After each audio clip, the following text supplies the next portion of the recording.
So, hey guys, how are ya?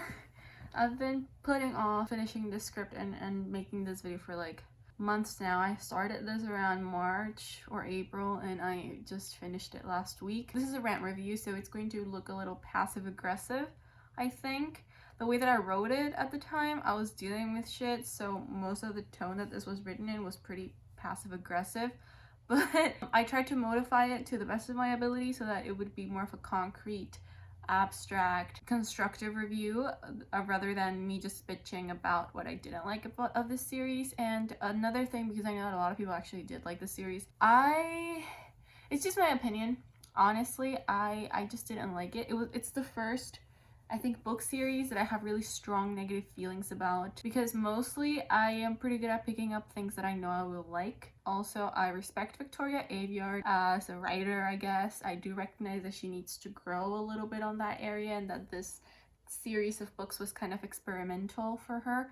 I also did not finish reading Broken Throne because I was just really devastated throughout the entire series. Like, it drained my brain power, and that little like pirate adventure kind of little side story was very tedious for me to read. So yeah, I'm probably gonna dislike pirate stories from now on because of that. So let's get right into the video. Two of the videos that I had posted previously on this channel were vlogs on how I started a readathon for quarantine. I couldn't get into it for long because my online classes were draining me and stressing me out, but one of the series that I did want to read for this is The Red Queen by Victoria Aveyard, mainly because these books had been collecting dust on my shelves for years and I wanted to be able to say that I could read them, you know? Unfortunately, this task was excruciating to go through, and here's why. Well, first off, The Red Queen is a young adult dystopian fantasy series written by screenwriter turned author Victoria Aveyard. The series encompasses 4 books that contribute to the main story. Here we have Red Queen, Glass Sword, King's Cage, and War Storm. There are 6 short stories that it is features. The first 2 are in this little collection called Cruel Crown. The rest are in the archives collection called Broken Throne. Oh, and also the collector's edition of Glass Sword comes with an additional scene at the end called Bright Shadow, so that makes around 7 short stories. And Broken Throne has a bunch of images, maps, archives. So yeah, a very complete universe. When you hear such an extensive array of titles published under the same world, you might think that they have some potential or at least are worth your time, and in my opinion, they're really not. I basically forced myself to read 1,500 pages of this just for a review on this channel.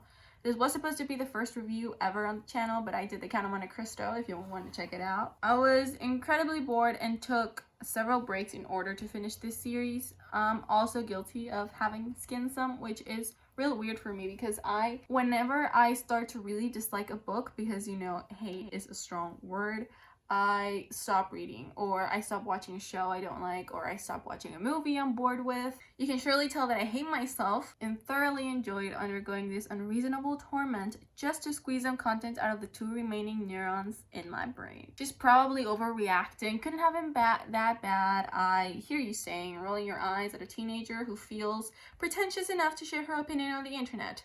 Well, think again. In this video, we will go book by book, point by point, analyzing exactly where Aveyard went wrong. So grab your popcorn, your coffee, and strap in because you're in for a really long ride. This script is over 45 pages long, so let's start with Red Queen. A dystopian world where the opulent nobility is opulent and the poor population is poor. A protagonist who left behind her best friend and is brought to the capital to live among the ruling class after proving herself to be powerful enough. And it's also the face of a rebellion who plans to overthrow the government.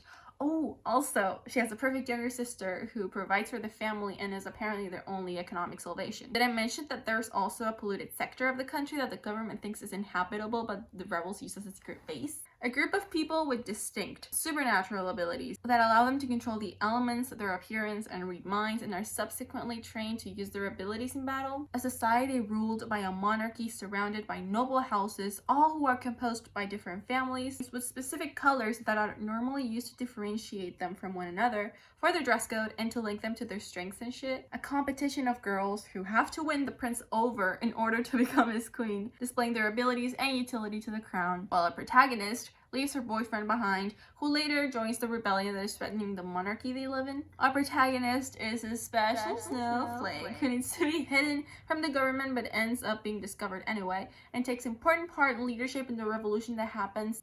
I mean, yeah, I get it. It's hard to come up with a concept that hasn't been already done before in dystopia, but haven't you heard the general plot and premise somewhere else?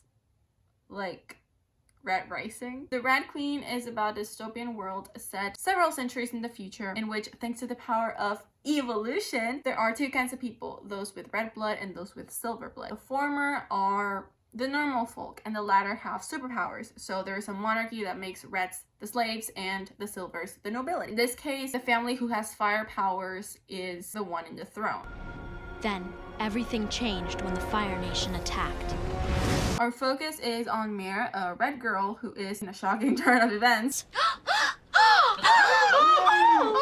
She discovers that she has silver powers. The crown has to scramble to hide that from everybody, so they take her in and disguise her as a long-lost silver princess. We cool? We cool. This was a reread for me, yet I could not remember anything past the two major plot points when I picked it up to read it again for the readathon. I could not even remember that Cal beheaded his own father. It was that forgettable. Most of the characters were also not memorable enough for my interest, despite the lengthy intro that I have already done that summarizes the entire premise of this book. This is our party point. The characters. Usually the focal point in the novel for me is characterization and development. Being attached to the characters is my absolute when it comes to literature and cinema. And of course, having a clear visual of our main character is very important to me, so I can visualize who we are going to follow through for 4 entire novels. With that being said, I really don't know who Mare Barrow is. My general opinion about aveyard's characters is that they are all flat. They all had a specific purpose and a role, and that's pretty much it. They didn't exist outside of carrying out the tropes that they were created for, and thus a personality was not sufficiently thought of for any of them. And no, not even for Mare. For the entirety of the novel, she remained this self-entitled, borderline annoying, two-dimensional character who didn't know what she wanted, yet she constantly put other people's lives at risk in several situations. After pledging herself to the Scarlet Guard, for example, she agreed to give names to help plan an attack on silvers who were very important to the Lakelander War. This assassination would take place in the Parting Ball with the silver nobility present to increase shock value of the rebellion or something like that. I don't know. Well, on the damn day of the fucking damned ball, Mare starts to second guess herself, which I mean is normal, of course, but her mournful thoughts last for a while, and I don't really have the time to care about that. Maven snaps her back to reality. The deed gets done, a bomb explodes unexpectedly, killing a couple more people in the process, including 2 children, and we get the following. Altogether 12 died last night, but I refuse to learn their names. I can't have them weighing on me, not when I need my wits more than ever. Mare, can you get your fucking shit together? She did her end of the deal. The least you could do is not regret it. If you're going to make a decision for the greater good, you have to be able to hold it together for the greater good. If she's going to be like this every fucking time, even though she's not doing the actual killing, then she shouldn't be doing anything at all. It's that simple. And I just want to make sure to tell you that this paragraph, this little piece of criticism, is courtesy of Jessica Silverbow, Rabbit Reads No More on Goodreads. A good example of this being done right is Dorothy Must Die. And here our main character Amy has to, as the title explicitly tells you, kill Dorothy in order to save Oz. Even though Amy does think often about how she is not a killer and second guesses her mission, she finds more than enough reason to set these insecurities aside. She knows that Dorothy has changed and the harm she has done to other people, and that is enough for Amy to pursue this task through the entirety of the novel. The other characters in this book were not as criticizable as Mare, mainly because they were not interesting enough. Sorry. Kalorn is basically only there to make Mare feel like the bigger person and like she is the only one who can protect him, when evidently most of the things that he does are points that he is proving to her that he can do things on his own. Though, why does Mare feel like she has to protect him? Kalorn was the only one of the two who had a job, and even when he lost it, it wasn't even his fault. Like, leave my poor baby alone. Cal was, well, not interesting at all. Mare tries to convince herself that she hates him with a burning passion, but we actually see very little of him. I guess that we could describe Cal as loyal and dutiful, because he does turn Mare and Maven in at the end, which ends terribly for him, and that is the only bit of sympathy that you will see me shed over anybody in this book. But most of his efforts are, again, focused on Mare, giving her a job at the palace, making sure she is comfortable in her position, apologize for getting her into this mess, dear God, helping her sneak out to see her family for a little while, teaching her how to dance, being jealous over how much time she spends with Maven. Why is everybody so obsessed with Mare? I swear she would be a Mary Sue if she weren't so fucking annoying. Parents are the parents. Gisa, right? Yeah. Gisa is there to be the perfect younger sister that makes Mare jealous.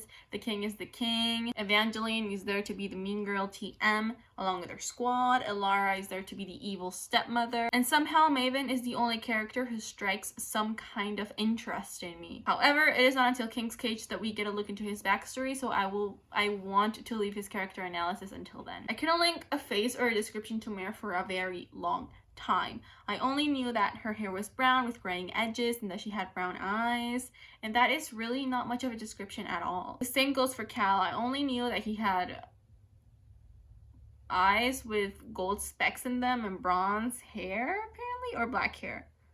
He had black hair and red gold eyes. Look, I don't even remember. I have to read the script. Anyway, I could really use to know the shape of their eyes, the shape of their nose, or just, you know, have a better overall visual of their face. Being vague for the sake of being vague is something that Aveyard does a lot in her books with her description, especially regarding her characters, which is why I couldn't bring myself to be interested or invested in the story. There was just no real connection to the characters. Exhibit A. Mayor Barrow, meet Farley, he murmurs, and she tightens her jaw. Her gaze lands on my face. You wish to transport cargo? Myself and a boy, but she holds up a large, calloused hand, cutting me off. Cargo, she says again, eyes full of meaning. First thing I want to point out here is Farley's accent. My personal experience with Red Queen was only reading the books. By the time I had gotten to Warstorm, I had really bad headaches due to personal stress and the excruciating torture of reading King's Cage in 2 days. So I decided to listen to the audiobook for this, and I got this. You wish to transport cargo? I mean, I'm just kidding. But something that I got out of listening to the audiobook was that Killorn is actually pronounced Killorn. So thank you for that. That was very nice. What we are discussing here is that one bit, eyes full of meaning. The problem here is the vagueness of the phrase. You know, what is the meaning? How important is the meaning? Is this meaning even relevant? What is the intention that she means it with? But if we were not to change the writing at all, like if we were not to rephrase this, it is important to say time, space, and words. So meaningful eyes would have to suffice instead of eyes full of meaning, but I do want to rephrase the thing, so either way we have a problem, you know? Being vague is not bad, but you have to be able to do it correctly. Sadly, this reminded me a bit of Divergent and Veronica Roth's writing style, and I sold my Divergent hardcover, so here you go. After reading the first book, did you feel any intrigue towards the Lakelander War? Because if you did, please do tell me. I really need to know what the hype is all about. The problem here is that most of the external political agenda of the Silvers, oh my god, I'm sorry. Most of the external political agenda of the Silvers is often pushed back and pushed aside to focus on the internal aspect, the royal court, training Mare to use her power so that she could fit in, and it is so annoying how much they care for this character. Anyway, they also focus on the Scarlet Guard attacks, Queen's trial. Aveyard is treating their conflicts as parallels, or frankly, maybe she did not think much about the Lakelander War when she was reading the first book. This aspect of her writing we will delve into later, and it is something that I am so passionate about. Back to what I was saying, Aveyard is treating their conflicts as parallels, as though their paths would not eventually cross each other, but I mean, that is not right. These lines will become perpendicular at one or several points in time. Even if Mare cannot feel this, the rest of the court must. Revolutions and external wars combined do have effects on one another where the government is concerned. They have to be wary of their borders, they have to be wary of the casualties, the monetary expense of the war, their allies, and how they view them as they're handling the rebels themselves. All of these elements must have an effect on the king and the war council, and yet none of them seem like even bothered or stressed outside of the fact that mare is making them look bad. As an example, I want to take the Vietnam War and the hippie movement in the United States because I really love this topic and I wanted some way to weave it into this according to our trustworthy Wikipedia, because we can always trust that. The Vietnam War is a conflict fought between 1955 and 1975 in Indochina. North Vietnam essentially rose in arms against the French colonists based in South Vietnam in the First Indochina War during the 1940s. And in the 50s, the communist superpowers recognized North Vietnam as a legitimate government, while the capitalist countries recognized South Vietnam.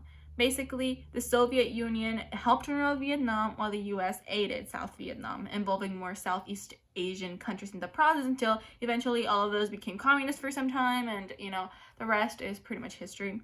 This was known as a Cold War proxy because the USSR and the US saw communist conflict wherever in the world and just kind of jumped in. Yeah, there must be a reason why the Vietnamese call it the resistance war against America.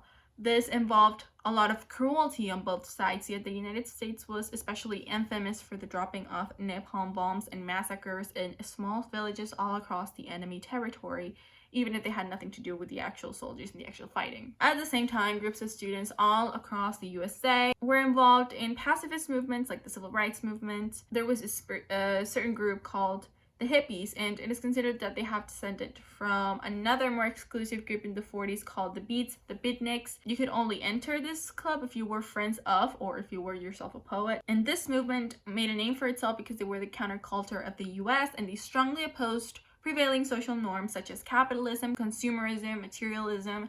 They also embraced Eastern cultures, experimented with drugs, and with a looser form of sexuality. The hippies, although they were much younger than the Beats, shared these last couple of elements with them. They're very, very different from the Beats, actually, and had quite a different style, but overall they seeked more spirituality and felt alienated from the mainstream culture of the time. Hippies emerged in the 60s and coincided with the government's involvement in the Vietnam War. Hippie expression, although not particularly focused on protesting, took form in dropping out of society to implement the changes they saw. They also used music as expressions, such as San Francisco, Be Sure to Wear Flowers in Your Hair by John Phillips and covered by Scott McKenzie.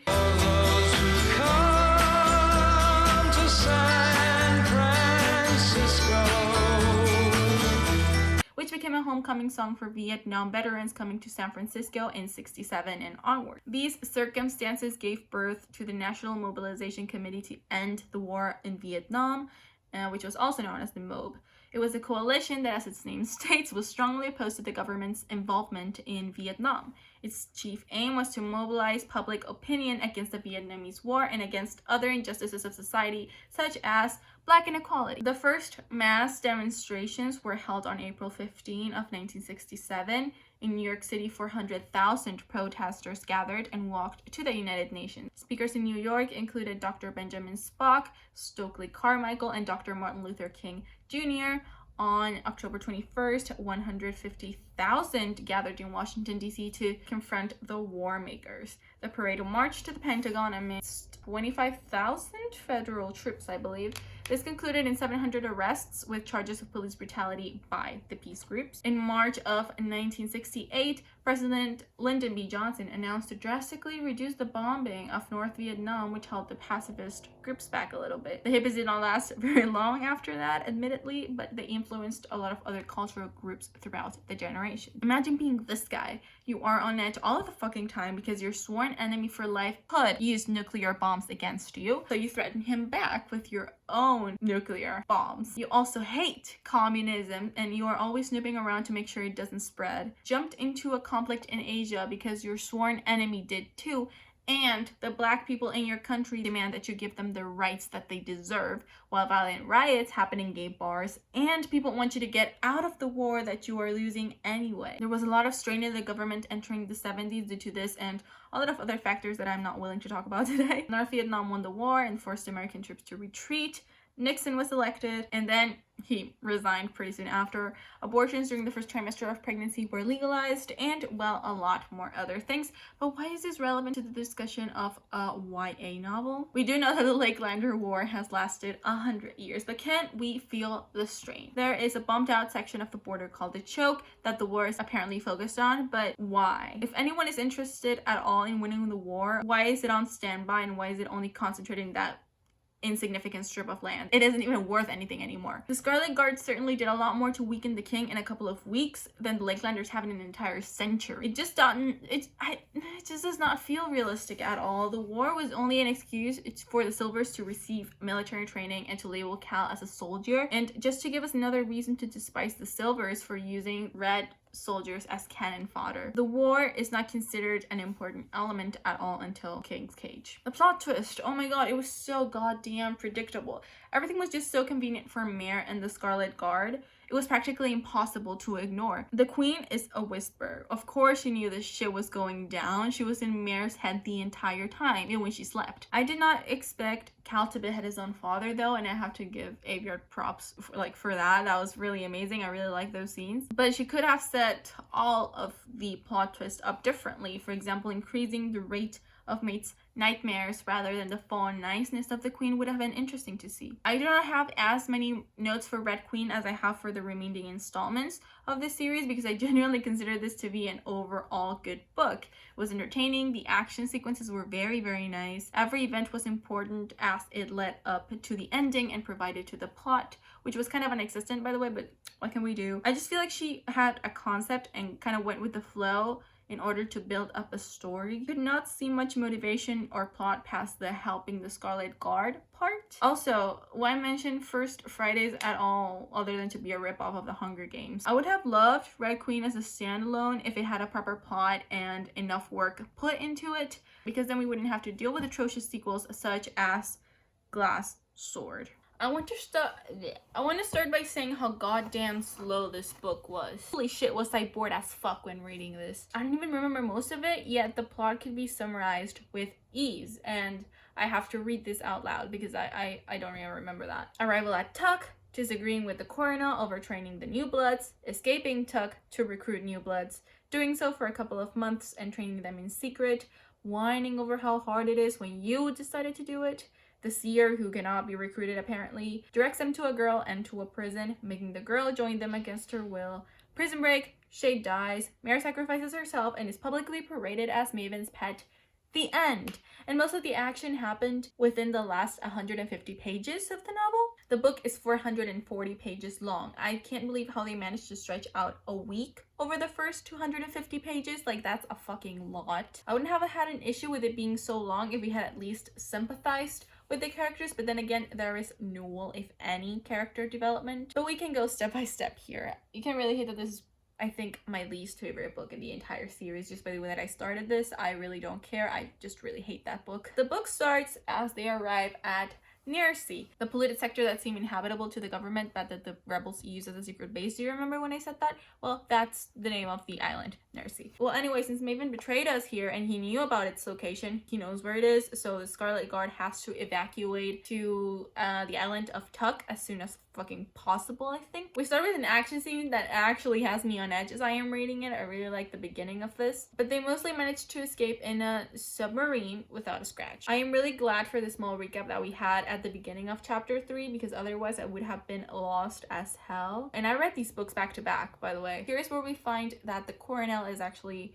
Farley's father, and that the Scarlet Guard is far more layered than we initially thought. I feel like this part of the book has so much more information that we needed to digest, and the twists that happen just keep on coming, and I just felt dizzy throughout this part. Maven literally uses reds as a human shield when he's bombing the island. Cal is put in chains upon arrival to Tuck because he is a silver and he is considered a danger to the Scarlet Guard. So Kalorn and Mare devise a plan to go down there and get him out. And just when this is put into motion, Kalorn pushes Mare inside of the cell along with Cal, revealing that he was on the coronel's side all along. We have a couple of boring pages in which Cal and Mare bicker back and forth and eventually promise that they won't distract each other in their quest to avenge their fallen. Later, the colonel comes back with Farley and locks her up in the cell across from theirs. Has a little chat with our heroes, and boom, they lock the colonel in and escape with some help from Shade, Mare's older brother, who also has powers, in this case the power of teleportation. Speaking of which, I don't think the colonel is stupid enough to have fallen for the diversion that Killorn set up for him,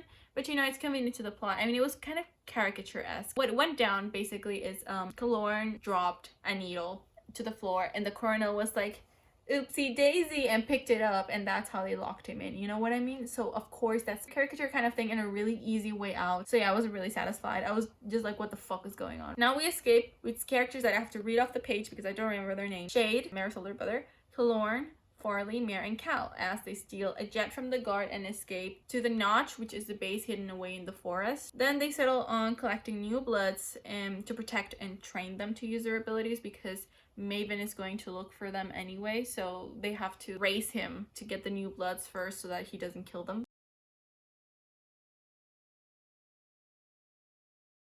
Their first quest is successful, and then they have a couple of failed ones where Maven gets there first before them, but they still managed to get away with a reasonable amount of people to use as soldiers. I want to stop here for a second to talk about world building. I consider that aveyard now is taking the wheel and getting a grip, but it is just so obvious that she made things up as she went, which gives her away as a screenwriter. Developing the world in the following installments of a movie series is valid, although very lazy, because we do not know what the characters are thinking at the time. So we don't know if they had this presence in their heads all along, or if the screenwriters just decided to make this shit up. Like the Planet of the Apes, the first film was pretty concise, down to the point, and the second one, it was pretty clear that they made that shit up for that movie. You watch the first movie and it makes sense. You don't really know what's going on. A book, however, is a lot more complicated than that. It is not only about the scenes that make up your book, but about all of the elements that make your world credible, even though it's completely fictional and fantastic. Let's bring up Harry Potter as an example. J.K. Rowling had the right to make things up as she went. J.K. Rowling had the right to make things up in the magic world as she went, because Harry, just as the reader, was only getting introduced. However, it was clear that she knew what she was going to be doing since the beginning, because she did a lot of world building exercises before this. And it was clear that she knew most of the world building elements that she implemented into the story before she introduced them to the reader and to Harry. I really don't want to bring up all the bullshit that's been going on with her. We don't have to go into that, but I thought that her world building was a very, very nice example, because it's a very rich and wide world. Our characters have been living in this world all of their lives, born and raised, so they all had to know all of the new information prior to it being thrown at us as the reader. This point I'm bringing up will be a lot more relevant when we start discussing Maven's backstory in King's Cage, so please hold on to this thought for a little bit. For the middle section of the book, which is a lot, we set on training and recruiting more new bloods, and it is the most boring writing I have ever experienced in my life. I am so sorry. This is quite obviously a filler book that steers the series on course and sets everything up for the last book, not even the next book. The next book is also filler. I personally wish that Last Word would have been a little more focused. I would have loved for it to have like a goal. The objective of the novel is, I think, simply to recruit new bloods and train them to raise an army, simultaneously staying out of Maven's grasp, but I feel no real connection or interest in the story at all. Again, maybe it's worse or the same as the first book. It all just feels like a jumble of events written together. It doesn't feel cohesive. Not to mention that a very small amount of time was stretched out for a long portion of the novel, and then we get time skip after time skip for a few chapters, and then the final actual sequences were cramped at the end. It was really, really ill management of space and time. Actually, do you realize that it was all Mare's idea, because the Scarlet Guard wouldn't let her do what she wanted? Basically a temper tantrum, and most of the time she has to force herself through because she can't bear it. Put so many people at risk for this. So many people die because of this, and she can't even own up to her own actions.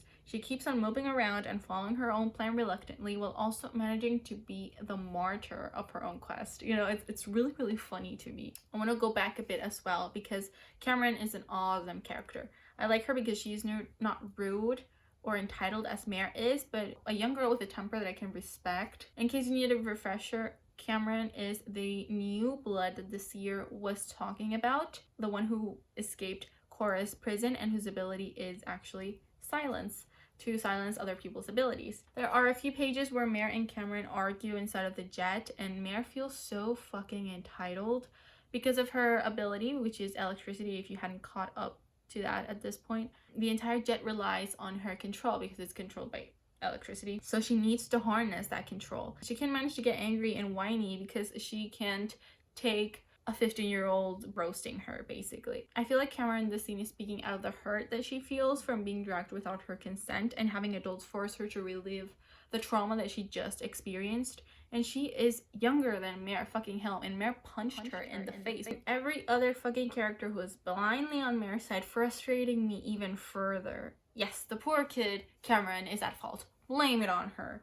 This girl is the first 4D character who appears in the entire series, and I absolutely adore her, so nobody dare touch her. Now I want to talk about things that I flagged throughout the novel, which were a lot, and I don't want to get this book out of here because it took me a little while to get this up there, so I'm not gonna do that. Most of this section will be criticizing things that I didn't like in here, rather than pointing things out that I liked, because let's face it, the only thing that I really liked of this book was Cameron. I was conscripted even though we had jobs in Newtown. She continues, dropping her tone. The prison, Cameron, I tell her. We have to focus. Everyone works there. And it used to be we couldn't join the army even if we wanted. She speaks over me, her voice stronger and louder. To compete would devolve into a shouting match. The measures changed that. There was a lottery. 1 in 20. For everyone between 15 and 17. My brother and I were both chosen. Long odds, right? Less than a 3% chance, Ada whispers. This part is meant to be dramatic, right? When she gives us dialogue like this, less than a 3% chance, Ada whispers. It is good for film, but here it just seems like a try-hard attempt of being dramatic, which just kind of throws me off. I was really invested in the scene prior to this little bit, but after that I just couldn't focus and I thought it was all just a big joke. It also seems like a very try-hard attempt of showing off Ada's ability, which I think is photographic memory and not lightning speed of problem solving, unless it is actually superhuman intelligence, in which case her ability was not clear enough to comprehend. I would have been okay with this if the dialogue tag whispers was replaced with something like interrupted or something like that, you know, nothing too melodramatic. There is a scene right before they leave for Chorus prison where Mare punches Cal as they were arguing, and at the end of the argument he ends up kissing her because she offers a solution, which is to bring the new bloods along and use their abilities to help them in the battle, as though that wasn't fucking obvious in the first place already. You know what? Mare has to be helpful, right?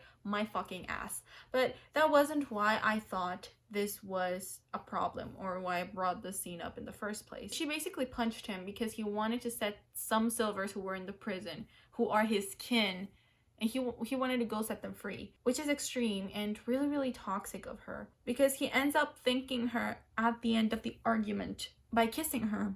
By kissing her. I just wanted an excuse to repeat why I hate Mare as a character so much. I probably only liked this line on page 360 where Farley says, "Let's make some bad decisions," and smiles, because that represented me to a very personal level. Speaking of Farley, maybe aveyard wanted to make it extremely obvious that she was pregnant in this novel, or the fact that Farley and Shade were a couple, because I knew from the get-go that we were together and that she was pregnant. And in the process, maybe she wanted to make Mare seem as the most stupid character in the whole entire literary universe. If not, what the fuck? Farley's hand strangely goes and caresses her stomach in Shade's funeral. That was the cringiest reveal, the cringiest piece of writing that I have ever read in my entire life. The only thing that is salvageable in this book is the ending, which is literally the only thing moving the story forwards.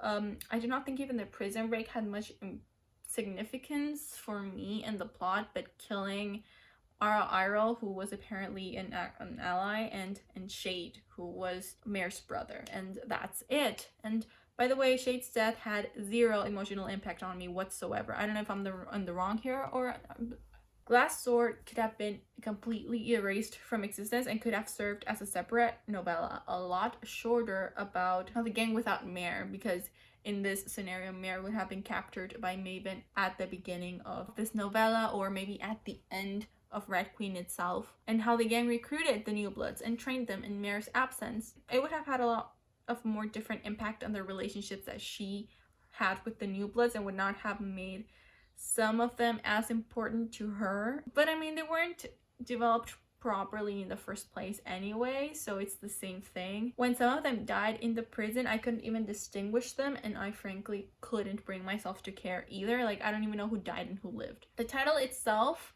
like, it really makes no sense to the story. The only thing we get out of that is a one very shitty comparison that's like, I'm a sword made of skin, a weapon made of, I don't know, it was really bad. And that's like, King's Cage is the perfect sequel because it had purpose, meaningful scenes, and although most of it was turtle slow bullshit that could have been cut off, it sets the pace and sets the path for the last book. I also probably wouldn't have trudged through it so goddamn much because, you know, I wouldn't have had 400 extra pages to read before that. So with that being said, let's go and discuss King's Cage, which has the prettiest cover ever. It's such a waste. It's such beautiful artwork. What is it about? Well, basically it's just Mare being held captive by Maven for 9 months. That's it. Well, the Scarlet Guard is on and about, and they take over the most important military city of Norta, which is called Corvium, where Cameron saves her twin brother from and another 1,000 kids from walking to their certain deaths. They free Mare at the end, and they get to Piedmont, which is a country that seems to be allied to the Scarlet Guard. Oh, and Maven would come to marry Princess Iris of the Lakelands as a peace treaty in order to end the war, but that happens at the very, very end of the story, and that is how Mare basically manages to escape and to be broken out of imprisonment by the Scarlet Guard and Minfort, which is the Free Republic, and that will be the last book's entire focus. There are other things going on regarding politics and military strategy, but are they really worth mentioning at all? This book I tried to read in 2 days and unfortunately succeeded. It gave me pounding headaches for days afterwards, and my family was really, really concerned that I was burning out and getting so worked up over books I didn't even like. And they're right, I'm not gonna lie. Why pursue these books if I am physically being frustrated by them? Why be so stubborn and criticizing a respectable author's work? I guess Red Queen and I just have a really toxic relationship. I'm Cal, they're Mare. I don't know. Or maybe the other way around. I actually had lovely first reactions as soon as I opened this book.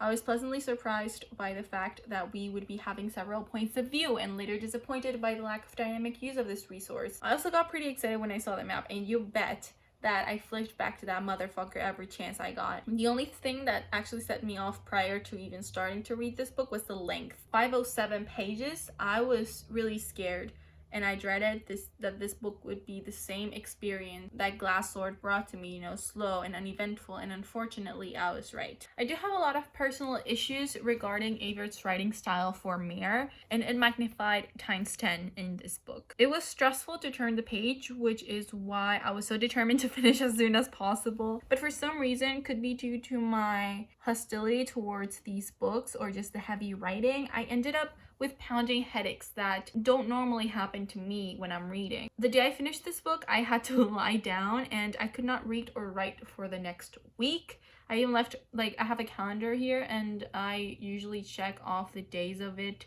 as they are happening, and I just left an entire week unchecked because I hadn't come into my office for that long. I just wasn't feeling okay. I went into a really bad reading slump afterwards, and I could only get out of it by finishing the series. The only break I got from these headaches were Cameron and Evangeline's chapters, and I think that the situation that Mare found herself in was stressful for me already, but I also just don't like Mare much, and I was so fucking tired. I wrote down in my notes that by chapter 14, I wanted to rip this book in half, and just, my personal opinion is that Aveyard should stick to the third person point of view when writing and do some world building and planning ahead of time prior to actually starting her first draft. Let me elaborate on this thought. Queen's Song, which is one of the short stories that are featured in Cruel Crown, is the most enjoyable of Aveyard that I have ever read, and I actually plan on rereading that in the future. So me rereading something from Red Queen, I do not plan on putting myself through that kind of torture again. I really liked Queen's Song because Aveyard knew what she was doing from the beginning, the story she was telling, the character she was writing, and how they ended up in the future. And it was third person writing, which I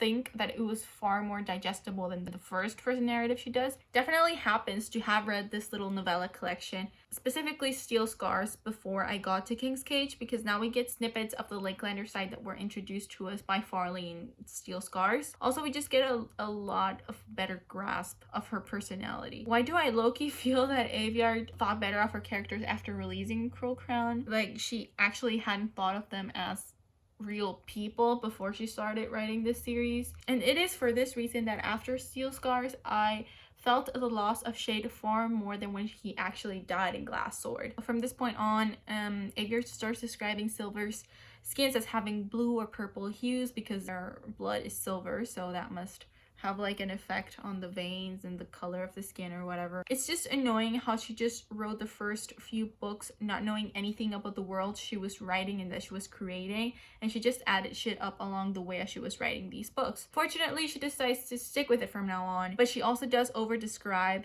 their skin to, I think, make up for their absence in the first two books. I think this is annoying, amateur, and exasperating, but what can we do? Cameron is as inconsistent as Mare herself in this book, which was a real bummer because she was my favorite character and she is still one of my favorites. I just pretend that she doesn't think or talk about Mare as much as she actually does. In her first conversation with Cal in this book, she says and thinks with no remorse that she would kill the silver officers in the prison all over again if she had to. And later on page 85, she hates Julian, who is Cal's uncle and Mare's mentor back in Red Queen, because she made Mare force Cameron to kill. And if that sentence was a little bit confusing, it was almost taken out exactly as it was in the book. So don't blame me, I'm just the messenger. In a less than flattering way, Cameron just reminds me of a more compassionate version of Mare. And instead of resisting the urge to hate everyone, she resists the urge to be compassionate and feel sorry for others. Despite that, Cameron is actually hilarious and quite sensible if we compare her to Mare. One of my favorite lines of hers is on page 53 of King's Cage. However, her chapters are written in the same manner as Mare's, which makes sense since, you know, Aveyard is one person,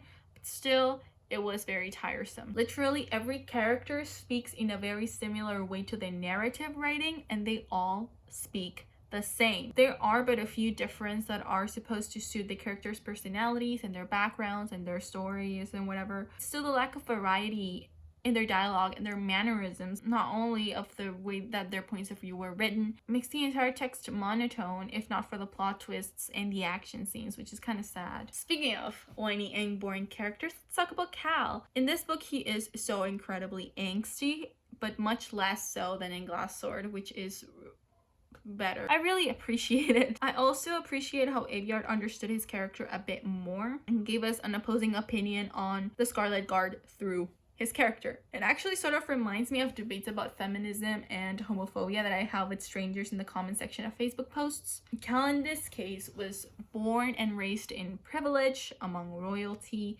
and knows nothing more than his comfort and the way that he is told things are regarding how Reds live and what they need without having experimented it firsthand. So naturally he thinks of the radical ways of the Scarlet Guard to take over the government as violent and necessary. He thinks that this is not the way to acquire freedom and justice, but he is forced to help for the sake of the plot regardless. So in Cal, we basically have the average straight white man or woman who lives in comfort and has no idea what it is to live as the minority or to struggle. They are submerged in their bubble and they feel entitled to debate about issues that they are not directly a part of because freedom of speech. They are told how society is through their pretty comfortable pink lens, and they're not able to feel the empathy that we need to get our point across and get a change done. And the worst part is that they are completely ignorant to the fact that they are misinformed or that they are being insensitive. Let's take the third wave of feminist movement as an example. I love relating real life topics to books that I'm reading. We as women, especially more marginalized women from more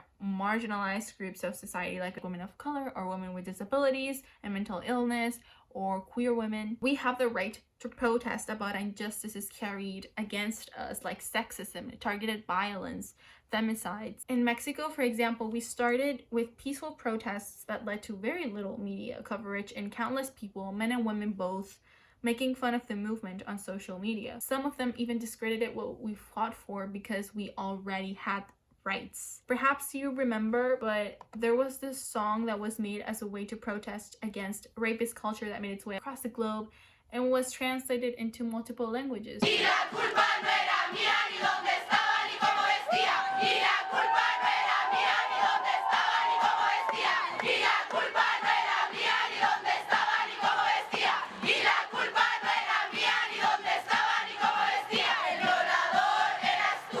You may also remember the backlash that was received. They lowered its importance and even mocked us by making a remix.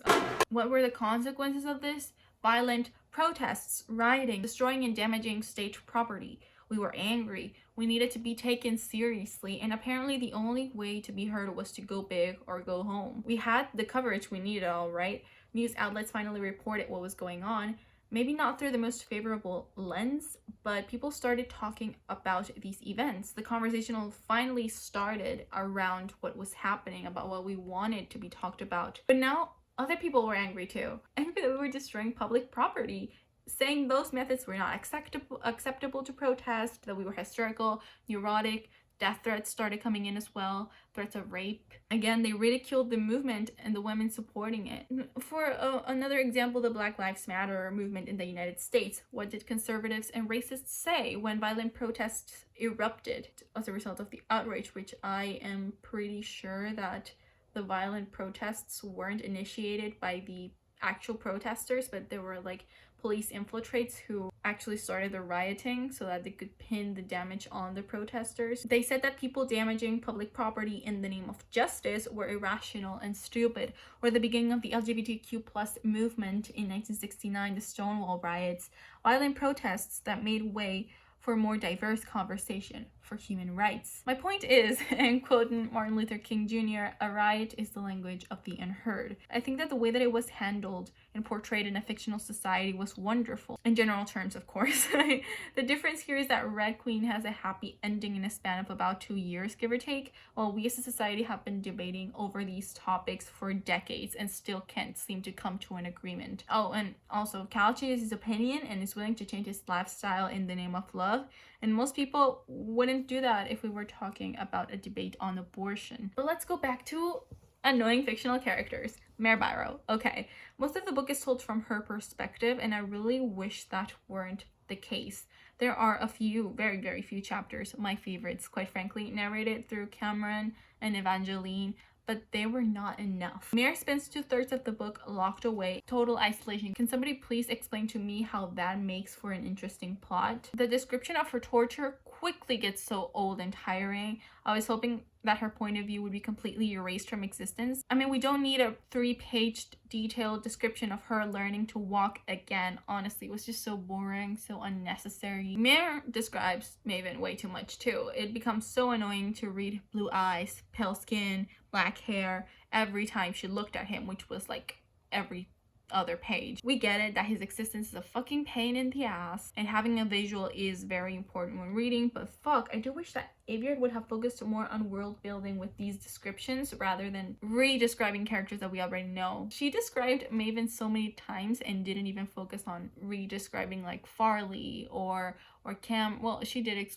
I do have a pretty good vision of how Cameron looks. Aveyard also unnecessarily over-describes everything else, and it sucks to have to read it so much. At this point, I skimmed right through the end of each descriptive paragraph because I knew that it was gonna be the same thing and that I wasn't gonna miss out on anything. Besides, are royals' lives this fucking boring, or is it really not being done on purpose? Maven only did like boring parties and boring hearings and whatever the fuck. I just wanted more action, not mere moping around anymore. But that's not all. Even in Cameron and Evangeline's chapters, Mare is present in the writing. I want to take page 150 as an example. This is a Cameron chapter where Mare suddenly becomes the topic of conversation, and both Farley and Cameron seem deeply saddened by her absence. Farley wavers considerably while Cameron spares her a whole paragraph into annoying Aveyard. At this point, you know that it's going to be one of the long paragraphs. But anyway, I'm having a bit of conflict criticizing Cameron. You know, her outlook on Mare is constantly negative, the kind that I like. She is worrying for the sake that we, the reader, feel a very strong connection to Mare, which was not there in the first place. The thing that makes this resource, which would otherwise have been very smart, annoying is the fact that it's even necessary to do it. because if we had had that connection to Mare in the first place, we probably wouldn't have had any, like, how old is Mare? 16, 17? Maybe I shouldn't give her such a hard time, because I mean, putting so many people at risk and having that, I guess, conflict is very proper of 16-year-olds. But anyway, why, like, if she's 16 or 17, why is Cal, who is like 21 or 22, why is he the love interest? I don't know. Finally, the moment that we have all been waiting for, Maven Color. I wanted to talk about him so badly.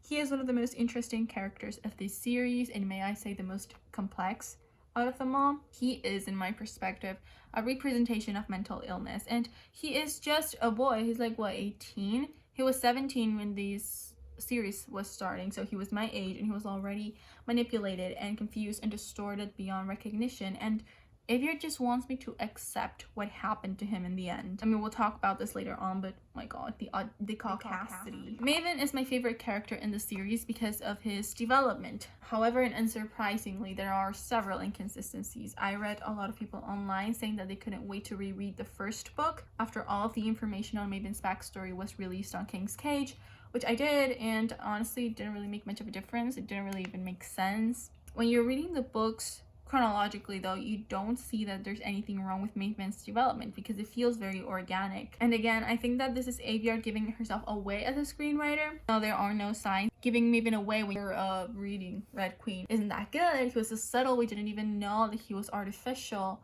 because of Alara.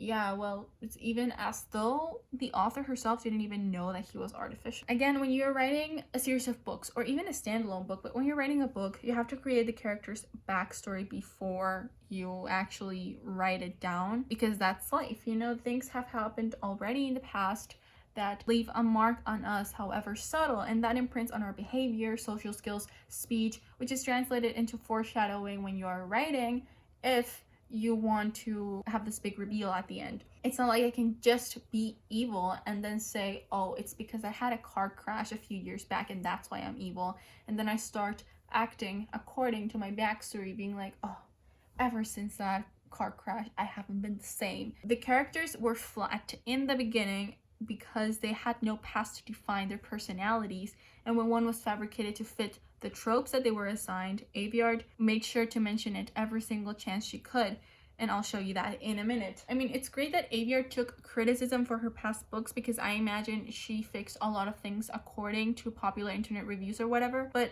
this is what makes these books so bad. I mean, they feel lazy. aveyard does have a very, very pretty prose, but I feel like quality has to go over quantity. A longer book does not actually and automatically mean a good book. Actually, a bad example of her prose and of her writing is her describing colors as a deep name for a gem, like a deep sapphire or deep crimson, and she does that every 10 pages. Like, she doesn't change it up. She just does it like as her go-to descriptor. And there are a lot of ways to be a poetic prose writer without having to repeat the same phrase every couple of pages. Using a thesaurus does not change the cliches that are present in the writing. But anyway, back to Maven. He urges the reader to take pity on him, either intentionally or otherwise. He has such a tragic past that makes him a villain, when in reality, I think that the story is about him, about a boy who was a pawn his entire life and who was so manipulated and codependent on his capture, his own mother, that he had to follow on her footsteps.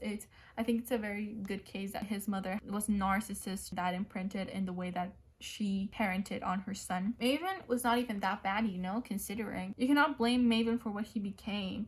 Being mentally ill is really hard. People demonize you within seconds if they have no interest in knowing your personal background story or in finding out who you are, and that happened to me when I broke up with my boyfriend. I also have borderline personality disorder, and in another example, I was marginalized by my own psychiatrist and by the psychologist that he had appointed me to because of my disorder. The physicians who didn't even know my diagnosis before treating me were the ones who were nicest to me and the ones who were the most interested in my well-being rather than proving a thesis on the disorder and its effects. And imagine being surrounded by people who want to manipulate you just like your mother did, just like the one person who inflicted that same trauma on you. Imagine how exhausting it is to put on a show for people and to pretend to be a person of power, no matter how much one just wants to give up. Having to go to extreme lengths to protect yourself from another prison just like the one you were just liberated from. The Lakelanders, the people in the court, even his own cousin, they all wanted Maven's place or a way to manipulate him into doing things for them. And he was only a kid who was just 18. That being said, it was also kind of strange how everybody in the Scarlet Guard calls Maven so naturally by his first name, because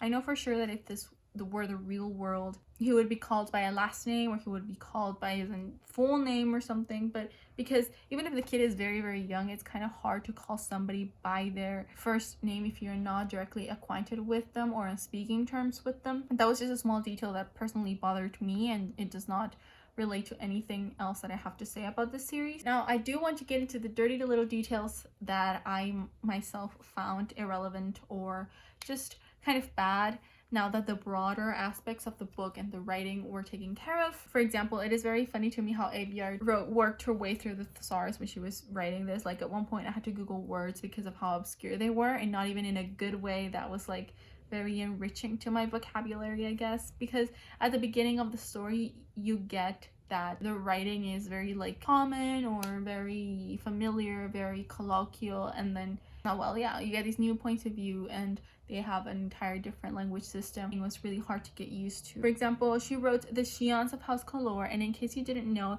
the dictionary definition of Xian is a young shoot or a twig of a plant. Sorry, this is like a definition, I'm sorry. A descendant of a notable family. There you go. The more you know. When stressed, absolutely every single fucking character eats more and gets thinner. When I get stressed, I either eat more and gain weight or eat less and lose weight. Not only is this trope like bad, not because it's damaging, but it's just bad. I mean, it just doesn't make any sense because it's unrealistic at a body chemistry level. It's just not everybody has the same metabolism, and I think that should apply to fictional people as well, because every single fucking character does this, like everyone. I like the fact that the like lands are a matriarchal system. We don't get much of that anywhere.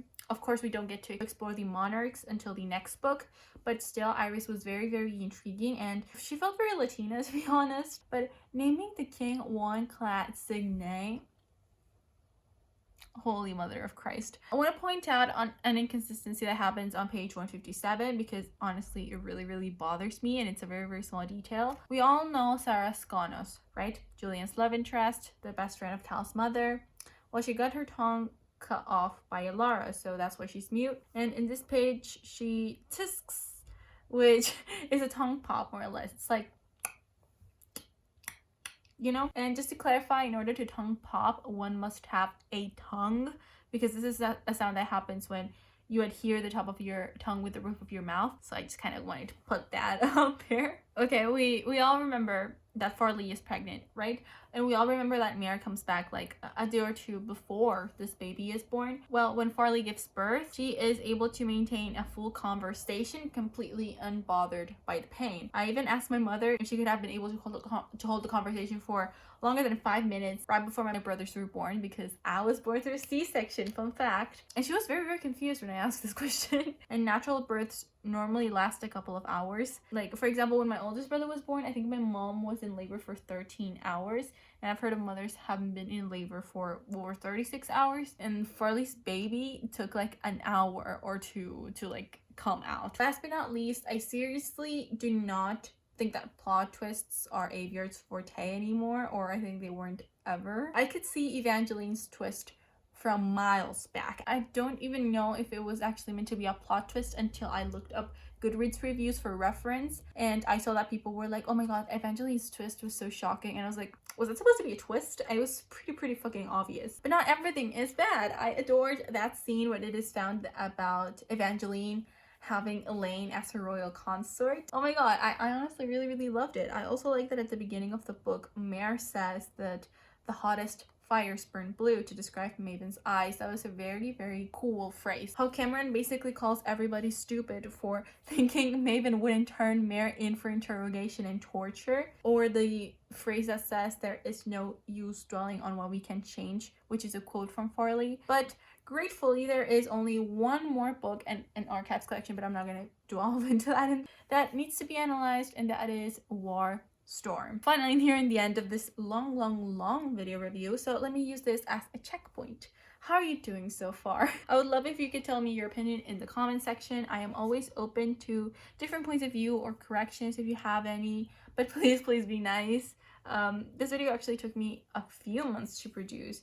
It was mainly because of procrastination, but still I am definitely proud of the way that it is coming along. I really hope I'm not boring you. I really hope that this is entertaining. And if you have any book or YouTuber recommendations, please do tell me. I would really appreciate it. But without further ado, let's talk about War Storm. Finally, the last book. Are we actually going to have an objective in this book? Are we still going with the flow? Let's recap. In the first book, we sort of just did whatever was brought up and we made a shit ton of mistakes, but it was still pretty enjoyable. In the second one, we had a goal until something else came up and fucked us over, which is, you know, chorus prison thing halfway through the book. And in the third one, we waited. Would this finally be it? Would you guys be surprised if I told you that I knew absolutely nothing of the existence of this book until I had to read it? I started writing this script when I was mentally exhausted from reading King's Cage, and in my research, I found out that I did in fact own all of the books except for War Storm. I honestly thought that Broken Throne was the last book. I didn't know that this was an archives collection. Well, yeah, I didn't know that it was an archives collection, but I thought this was the last book. I didn't know that this existed. So yeah, imagine the surprise that it took me that I had to read yet another book. Here you have me, you know, thinking this was a trilogy, huh? But anyway, I ordered it, and the cover was really fucking majestic. It was a masterpiece, and I really love the texture. I don't know who illustrated this cover, but they are a genius. The Red Queen experience is just like when you're eating something at a restaurant and the food looks so fucking delicious, the presentation is beautiful, and it just looks like the fucking holy grail. And then you take a bite and it tastes like shit. Okay, maybe not so much. Yeah, I am exaggerating, but Victoria Aveyard's books are basically that concept. Perfect cover art and beautiful illustrations, and then the writing and the story are very disappointing. But what is the book actually about? Well, in the last book, we learned there is one country that is called the Free Republic of Montfort, which is apparently the only democracy on the planet. Well, the prime minister is a new blood, and he was democratically elected, and he is gay and married to a silver and blah blah. Like basically just liberals thrown onto you. The point is, they ally themselves with the Scarlet Guard supposedly from the very beginning, but of course not even Aveyard knew that when she was writing the first books. They wanted to help them achieve democracy and equality or whatever. So basically US again with Cold War proxies. Montfort was actually the reason why the Scarlet Guard could break Mare out of the wedding in the last book, and why they have a shelter in the first place. Oh, and so you know, Newbloods there are called Ardents, and they are trained to use their abilities just like Silvers are in Norta. The book basically starts off right after the last one, but I skipped this part because this battle was really badly written for some reason. Apparently, from what I read in like a forum that was, I think I read it on Epic Reads, and it was like summarizing the plot. And it said that Norta wanted to reclaim Corvium, which is the military city that we took over in the last book, and it ended with the death of the king of the Lakeland and the victory of the rebels. So Cal decided that he still wanted to become king instead of helping Mare out with the revolution and wanting democracy and shit, which, you know, sucks for her, but Cal was in his divine right, in my opinion. Hear me out. He basically had no home in Glassword because his brother exiled him and he was forced to join Scarlet Guard. His ideals never lined up with the Guard, and the only reason that he agreed to stay for so long was he hoped that he could save Mare from his evil younger brother who also wanted her. You know, you guys ain't dogs to fight over a girl like she were a bone, but whatever. Now his grandmother, so his father's mother, is supporting him, and he also has Julian and Sarah, so he isn't alone anymore. Of course, it was logical that he would choose what he was always raised to be, a king. And besides, he says he will do anything in his power to submit to the Guard's demands. But the message of this book is basically, you know, that nothing can ever be fixed if it's broken. You just have to discard the entire thing and build it from scratch, which I'm not totally against. Of course not. I'm kind of an anarchist myself.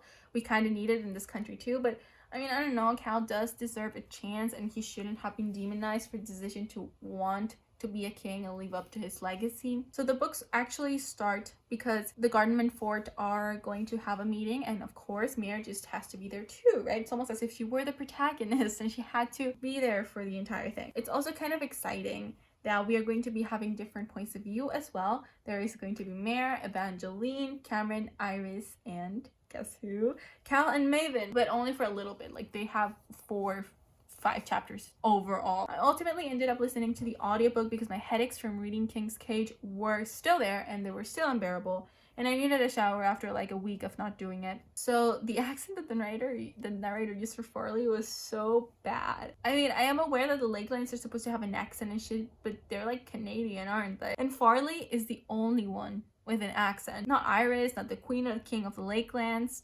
Nobody else who is Lakelander has that stupid accent but Farley. If you're wondering, the reason why Evangeline helped Mare out at the end of King's Cage was that her family was planning to take over a section of Norta called the Rift and be their own kingdom, so the Kingdom of the Rift. And well, there is another betrothal to Cal in this book because they are just kids being managed by adults. At this meeting, the minister Davidson says that he has to go back to Midfort to petition for more troops and more military aid for the Scarlet Guard. Now that there was a full-blown war, it makes sense. And guess who he is bringing along? Mare, Farley, Cal, and Evangeline, and calls Mother Annabelle and Julian and Ptolemus, who is Evangeline's older brother and future king of the Rift, all of Mare's family, of fucking course. Every single character we know is coming along, basically. We are barely in chapter 2 and I already have issues. This isn't an issue, but I really love Evangeline's voice actress. I really love Evangeline's voice actress. Mare insists on calling Cal Tiberius because he wants to be the king, and that is how she plans on dehumanizing him, I guess, by calling him by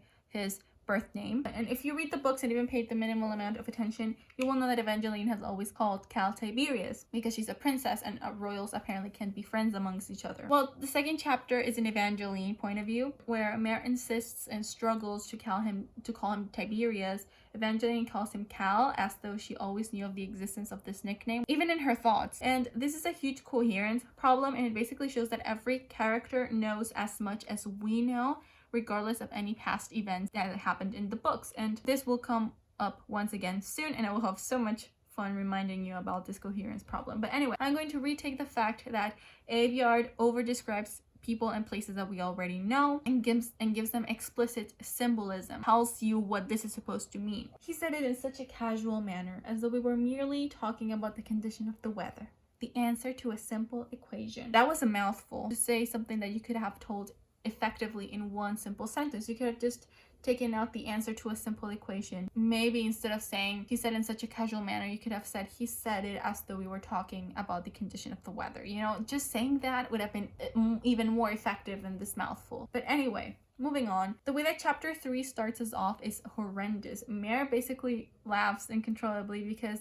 Silver's in Midfort and I am coming along. Oh my god, I'm pitying myself. And it's so bad because she goes on this internal monologue for like 2 or 3 pages. She doesn't even say that she's laughing. She's just like, I cradled my head or whatever, and it's just like really bad. I don't know, it's just bad. Really fucking bad. She literally takes an entire page or 2 saying vague shit, and then she reveals towards the end that she was actually laughing and that she was laughing about that. I just kind of skimmed that. I fast forwarded it. That's why I don't remember the actual content, because I just didn't. It was not necessarily at all. Like a single paragraph would have been enough, and it is an entire waste of paper. But that is not even the end of it. Can somebody please tell me at all if time freezes when you are having an internal monologue? Like realistically, because Mare has time to remind herself of almost every single thing that happened in the past 3 books.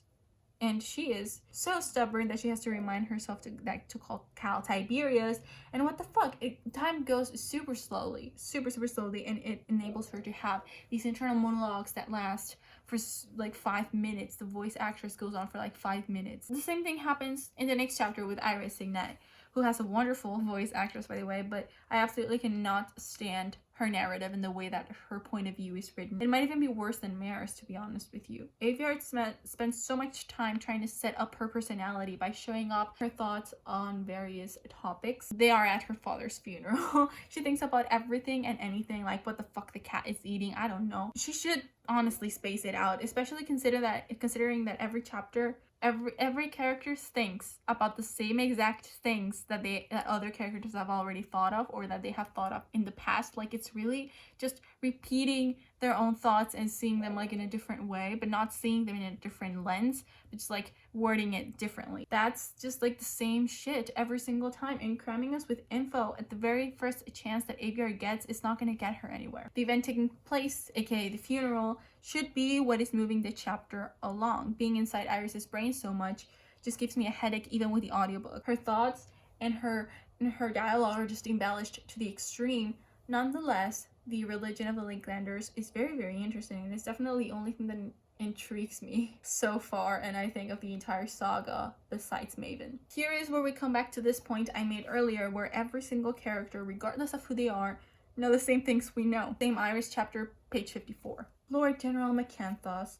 I suspect his rank is Neo, and he replaced a relative who died recently. That's not realistic at all. That hurt. That detail could have been spared, and it just made me roll my eyes. And maybe I'm just nitpicking at like the slightest little detail, and maybe I'm being a bully or whatever, but how the fuck did she go to that conclusion? Like, if Macanthos hadn't been killed a year ago, she was one of the people that Mare gave names for the parting ball in the first book. If this guy was just appointed because of another random reason, like they were really talented, Iris's observation would have been, it's so obvious. Is Iris a whisper? Does she go inside of people's minds all the time? There's another one on page 54, like right after, when she's talking to Maven. Something about the intensity in his electric eyes. It seems wrong in someone so young. Artificial, even. Planted. It's literally the first time anyone mentions it after his backstory was revealed in the last book. And it's someone who didn't even know him at all. Either Mare and Cal, who I have to remind you is his brother and has lived with him his entire life, they are both either really fucking stupid, or back to my thesis, Aveyard had no fucking idea what she was doing at the beginning of these books, and she just started adding shit up along the way, and as she did that, she started compensating for the lack of information in the first books by over-mentioning it later on. And I don't know, it's just, I'm sorry if I'm being rude, it's just really, I can't stand the lazy writing. And the thing is that Iris uses this information, which is apparently so obvious to everybody but us, to insult Maven and to claim that she could manipulate him just as his mother did. There is one issue about this chapter that I really, really want to bitch about, besides everything else that I have already done.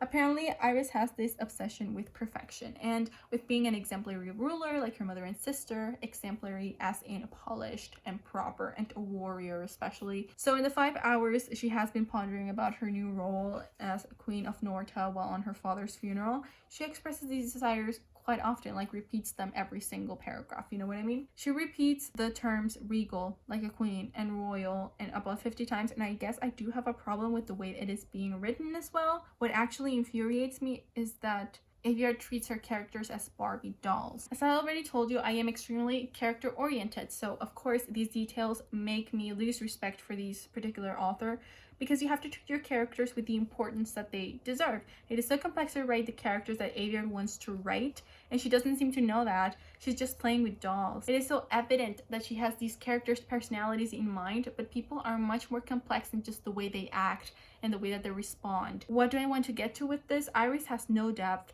The mother has no depth. The sister has no depth. And so the relationship is weird and hollow, and we don't know why they act the way they do, which makes their interactions so staged. And why I wouldn't have preferred Aveyard explain the entire backstory of the family, because we're already at 100 pages and nothing has really happened. I do want to reference one relationship that Aveyard was decent enough at developing: Iris and Jadonsa. Jadonsa is a very minor character. In fact, her name only shows up 16 times in the whole book. But I remember that she was introduced with an anecdote.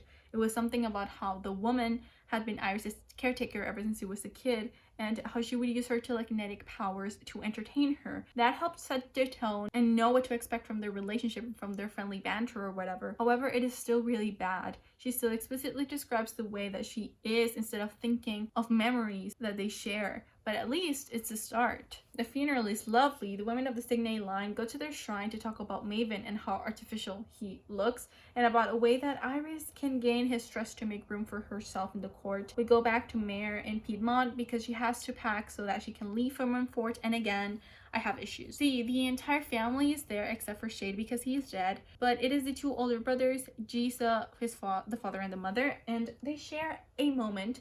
And I remember that in Glass Sword, we also had an encounter with the family, and they probably acted the same exact way they do now, except that they were a bit more loose in the situation because they had a larger house and they weren't in the secret base or whatever, and they were enjoying life. But it is so weird to talk about the family and to interact with them because they were so absent before, and they also, again, they have no depth. Mare's family was not a focal point ever, except for brief moments in the first and second books when they were together, but she didn't think of them at all. And besides, when they were back at the stilts, they didn't actually like Mare much. They loathed her even. They preferred Jisa over Mare. The mother especially is just a really awkward character. She went from tired of this shit to the stereotypical American mother just way too quickly. There was no character arc, no development, no explanation. It was just like she just changed. Again, Aveyard is just playing with dolls. It's just bad. But I can appreciate the effort of giving Trainee an interest in flowers for some depth.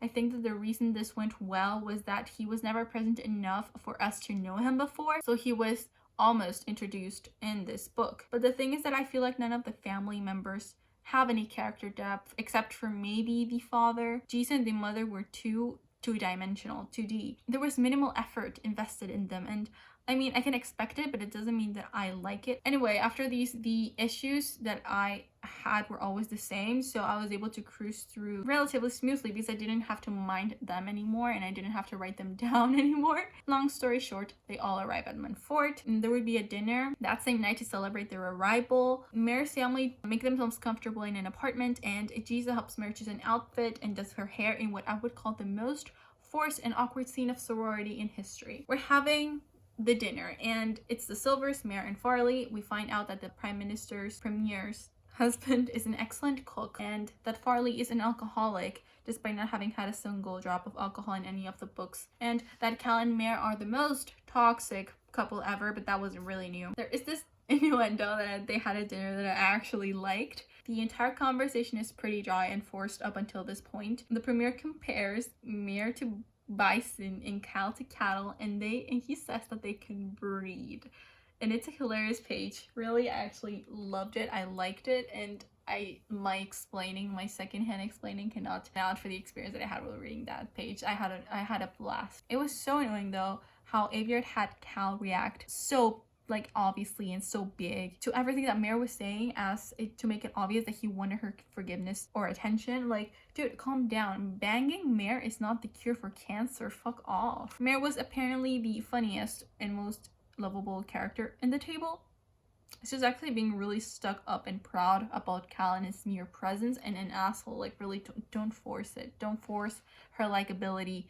We know she's not likable. Dinner is interrupted because there are raids or something in the mountains. Honestly, I don't really know. But anyway, they go up there with the patrols because we can't win any battles without Mare. So Mare goes there too. And I think that the bison ran over people in this scene. Not sure, but we win, which is the important part. Who cares? And honestly, the action scenes in this last book are just so unbearable to read. Even in the last book, like the wedding breakout scene, that action scene was just like really bad. They are so embellished with character description and thoughts, and I can't really focus, and it cuts the flow of the entire scene. In Red Queen and even Glass Sword, I really applauded Aveyard for her action sequences because they were so fluid and entertaining, but she got worse now. Anyway, it is stated that these raids are normal because the people in the unclaimed lands are always bored and looking for fights, I guess. But this one was staged, actually, so I'll explain. You know how Piedmont is a country that the Scarlet Guard uses as a base?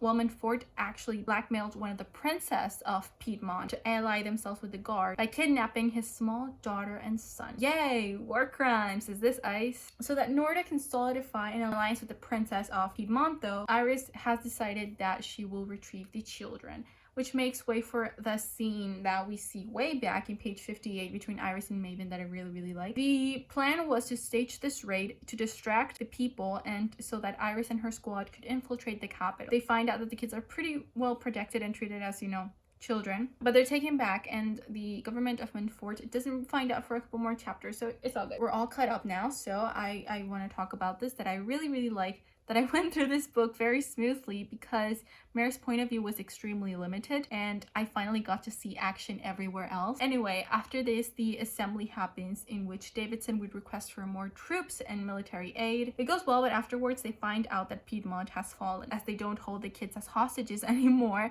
Piedmont has no reason to continue to ally themselves with the cause, so the attack on Maven's behalf and yada yada yada, destruction, blood, the world is mine. I must really say that I'm really impressed with Evangeline. She's one of the few characters I really like in this book. Pretty well developed compared to our other main characters. She is consistent, straightforward, smart, mischievous, and headstrong. Her flaws with vulnerability make sense and help bring her realism, and even though she is always bitching about the same things all the time, as is the trend with Aveyard's characters at this point, she has one of the most unique and strong motives and desires. I love her even more because she's an LGBTQ plus character, but this is where I have the issue actually. Writing a character who's of different sexual orientation as the writer must be difficult, I can imagine, I guess. And it shows that Aveyard is kind of straight and not really empathetic. It bothers me because around page 264, yes, we've gone all the way until page 264 without many major plot points going on, but okay. It is Evangeline's point of view, and she says that she doesn't understand why Mare looks so stunned at seeing Cal's bare back. It's almost as though it were alien to her or something. And listen,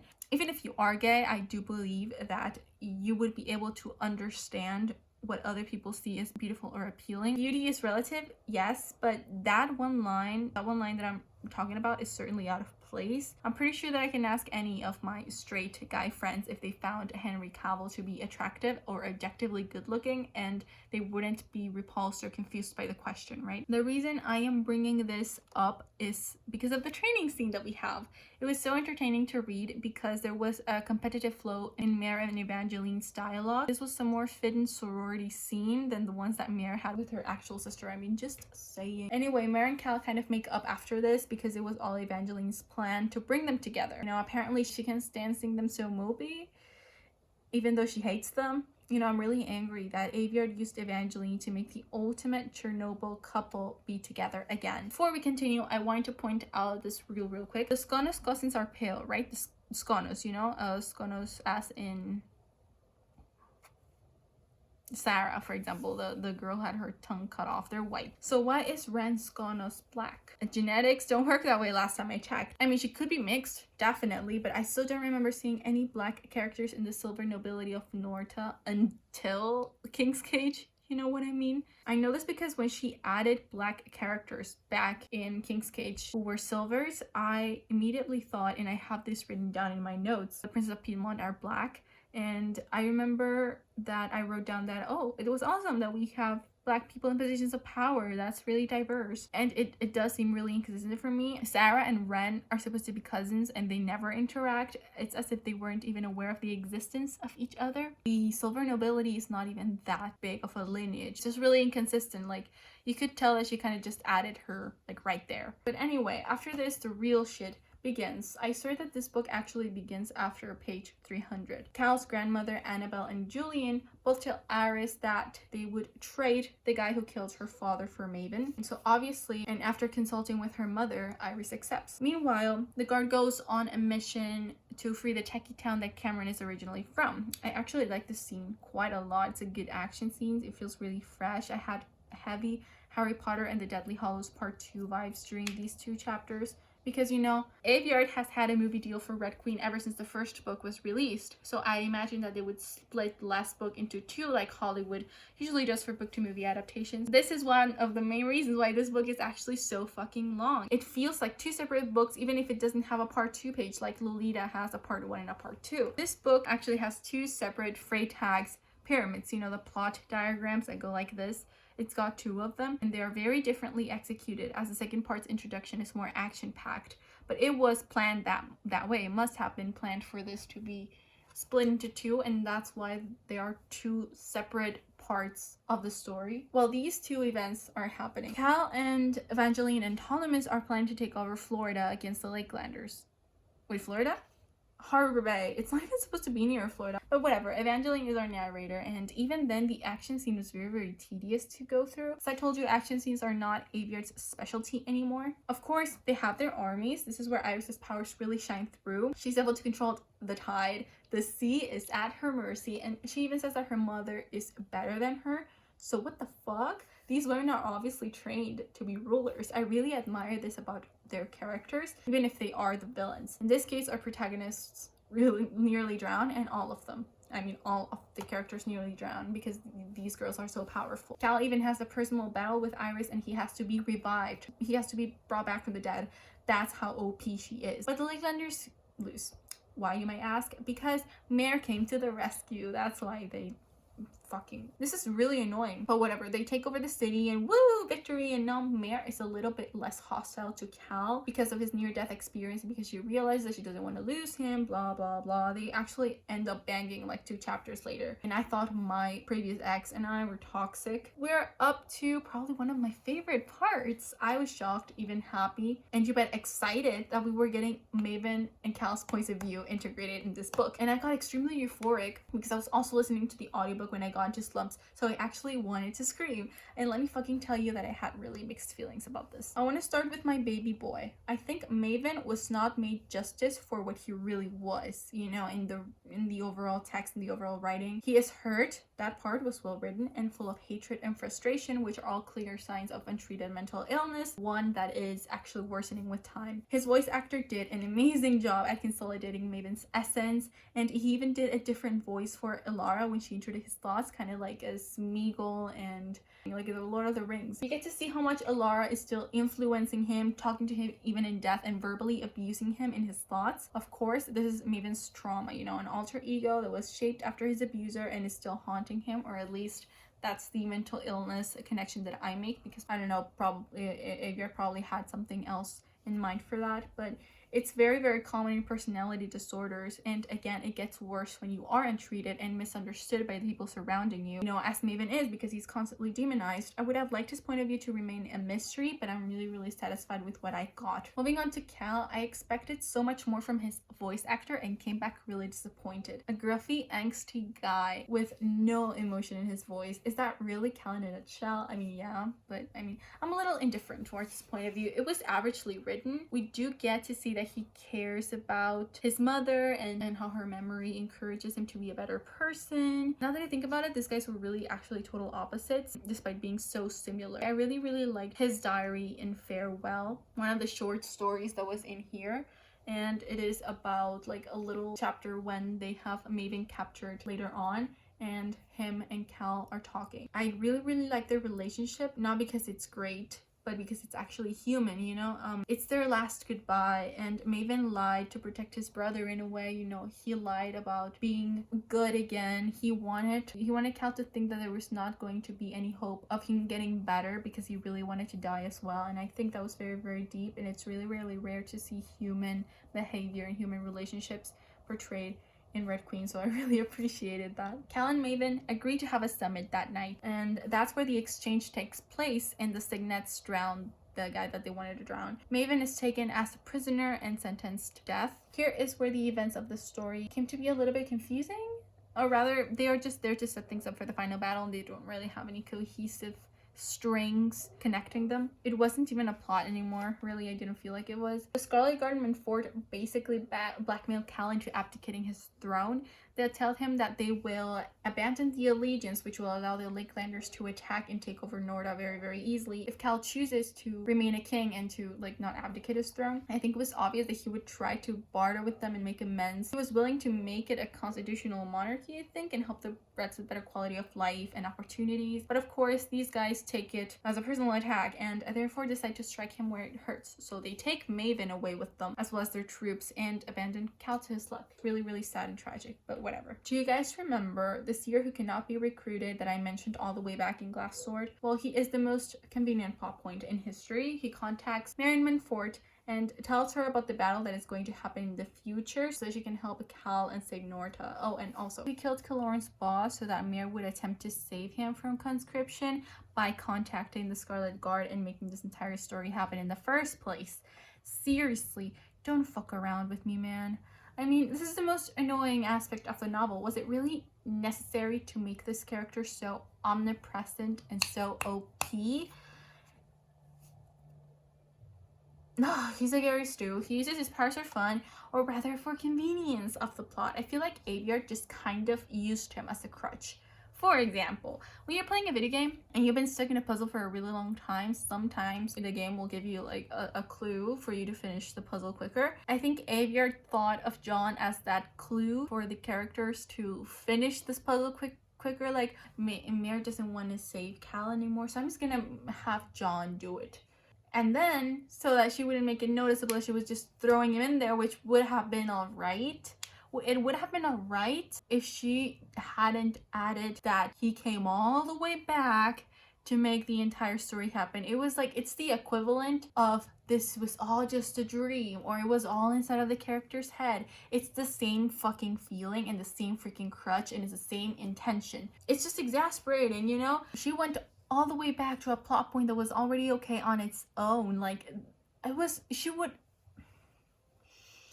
the shock value wasn't even that good, you know? It was just like, you've got to be fucking kidding me. I honestly don't see it as canon. For me, John never existed, period, and I don't even know why I'm getting so worked up over canon if I'm not even a fan of the series. I'm gonna deviate a little bit from this point, and I'm gonna say that Maven describes Titan, one of the Ardents, one of the people from Minfort who have electrical powers, as an electricon. But I don't think Maven has a way of knowing that. This is a Montfort term, so only people who were familiar with the training and with them knew that this word even existed, you know?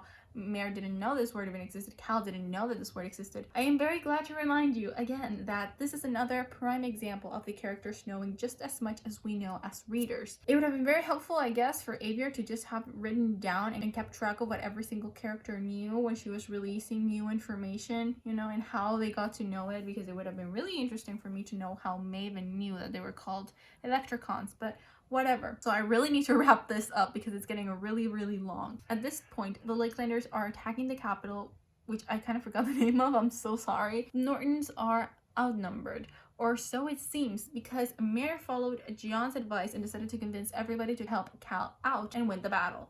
When everything is starting to look very hopeless, the backup arrives and Maven tries escaping the castle, only to be stopped by Mare. I have to say that the chapter where Maven is killed is one of the most climactic scenes of this book. The last bit was very, very emotional to me because, as I have repeated multiple times already, I love Maven. I see the reasons why Aveyard killed him, to put an end to what Alara left behind, symbolizes a kind of new beginning, and also gives Maven the peace of finally resting and not being ill anymore, not having to painfully exist. Still, I can't with the poor kid. I'm so sorry. I really projected myself in him when I read the book, and him dying kind of felt like some of myself dying a little bit. I don't know.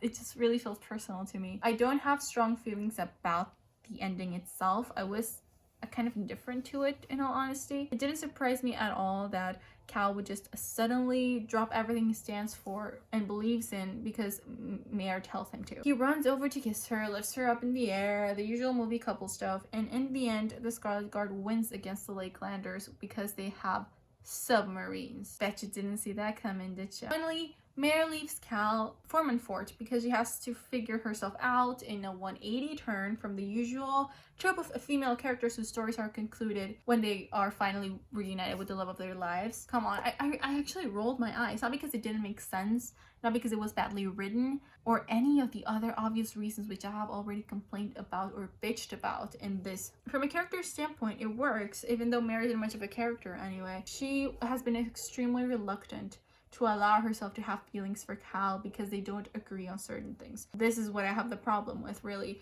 which shouldn't exactly be why you question a relationship in the first place. I mean, if your significant other is a Trump supporter, or if their morals don't align with yours in ways that make your discussions end on a bitter note, that's a pretty good sign that you should reconsider your relationship with that person. However, I feel like if we were looking at it from the love life of her character, of Mare, it wouldn't have made much sense for her to just want to figure herself out just because of Cal. Let me explain. Mare just killed Maven with her own 2 hands. Her brother died relatively recently. She underwent 9 months in isolation and humiliation, and she has just found out about a nation where everything is different to what she knows, where she is treated as a human being. She also found out that everything from the moment Cologne lost his job was actually set up by somebody who plays dolls with reality. It must be pretty hard on her. I'm glad she's having a break. She deserves it, even though she is dry as shit. Now that we are out of the story, I have a couple of complaints about Aveyard's writing style that I would love to see her improve on. Essentially, Aveyard's problem when writing is sentence structure. I once found this post on Pinterest, which I don't know if I'm gonna have up here on the screen because I don't know if I'm gonna find it, but you must play with the length of your sentences along a paragraph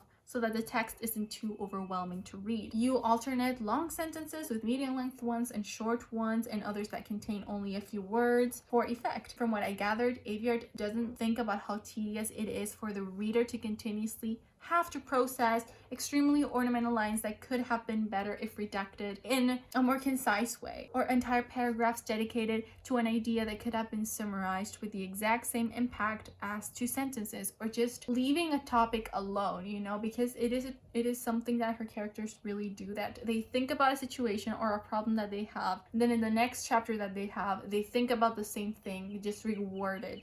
And it's frustrating that she just did that for filler, because you're reading about the same thing all over again. It gets really repetitive and old and tiring and boring. This was mainly the problem in the first 2 books. It seemed to get better in King's Cage, yet unfortunately she relapsed in Warstorm. The writing style is not really my taste overall, if you cannot tell already. There are certain things that just make the writing too cheesy for me. In Glass Sword in page 288, looking for into a feature none of us can comprehend, or in page 301 and 302, Cal looks at me like I've grown a second head, his eyes screaming out a question he doesn't dare ask aloud.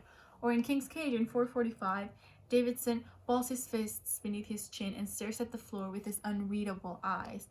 There are a couple more phrases like this scattered throughout the books.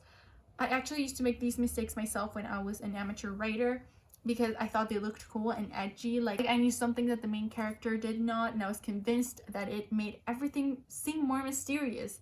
Spoiler alert, it's just really fucking cheesy. Some of Aveyard's favorite words or phrases to use were dancing as a verb, describing anything else but actually dancing, gleam, and most importantly, seem, which is my next point. I want to emphasize, you know, the dangers of using the helping verb seem excessively. You see, when you're writing from the first person point of view, when the person sees is what we have, basically. If it appears to her that somebody is angry, you have to tell us as it is. Why? Why am I being nitpicky about this? Because it becomes a crutch. In total, the Red Queen has 383 pages, at least my copy here does. And the word seem is repeated 125 times throughout it. So a little bit less than half. Now, there are things that obviously do not apply, like actually using the word as a transitive verb, where it is essentially irreplaceable. But Exhibit A, Red Queen. It's a good thing I'm short, or else Jesus' extra uniform would never fit. It's thick and dark, not at all suited to the summer sun, with buttons and zippers that seem to cook in the heat. The pack on my back shifts, almost taking me over with the weight of cloth and sewing instruments. Giza has her own pack and constricting uniform, but they don't seem to bother her at all. She's used to hard work and a hard life.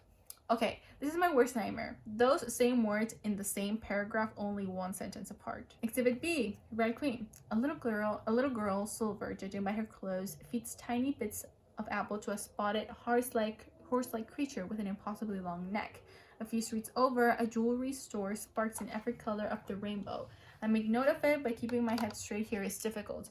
The air seems to pulse, vibrant with life. You take away the helping verb and reword the verbal phrase, the sentence holds the exact same meaning, you know. The air pulses, vibrant with life, or with buttons and zippers that cook in the heat. Sometimes you want to count on efficiency to tell your goddamn story and get it over with. Besides, I personally find the excessive use of seem tacky, you know, for helping verbs are like really tacky, and it's overwhelming. And it's something that they taught me in elementary English classes when I was a kid, and I'm not even from like a native English speaking country. Overall, the writing was annoying, repetitive, tedious. I was really struggling through these books, and what added to my stress was that there was even more. I desperately wanted or needed this to end, not to mention the various grammatical errors that I, a non-English speaker, found in the writing pretty easily. Think about it. Did he really choose to be broken since he was a fucking baby? Did he really choose to have this trauma and let it live with him his entire life? Did he really choose to be indifferent to any kind of fear or any kind of discomfort, really, that he may ever have had in the past because his mother didn't want him to be weak? It is later revealed that he did ask his mother to erase every single trace of grief when he killed his former lover in an accident, but that was after 16 years of regular and repeated abuse, after he learned that his mother whispering into his head was the only way to cope. For all we know, Maven could be psychotic as a result. His brother was the only person who had hoped that he could be fixed, you know, that he could be cured of this illness that he does indeed have. And guess who took it upon herself to kill Maven and to discourage any hope anyone might have had on his recovery? Mare fucking Barrow. So I'm really glad that if you're hearing this, that's because you made it this far into the video. And thank you so much for watching.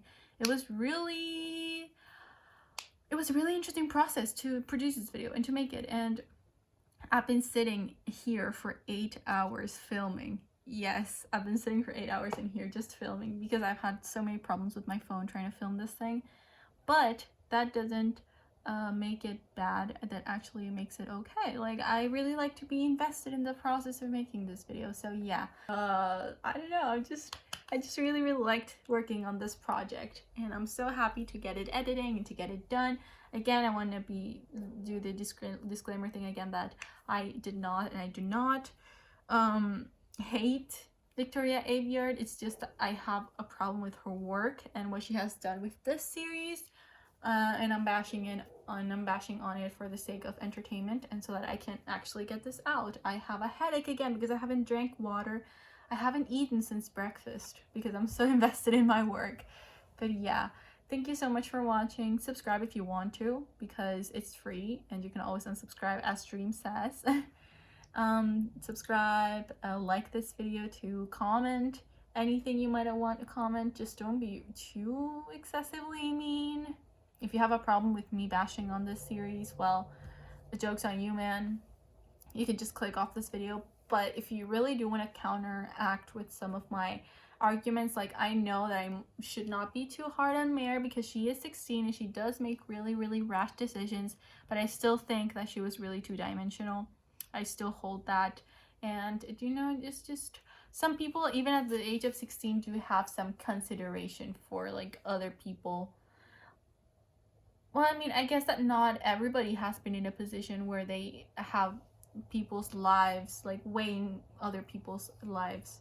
So yeah, maybe I'm being too hard on her for being 16, but you know, whatever. I don't give a shit. I don't care. I didn't even remember that she was 16 when I was reading this. But anyway, thank you so much for watching.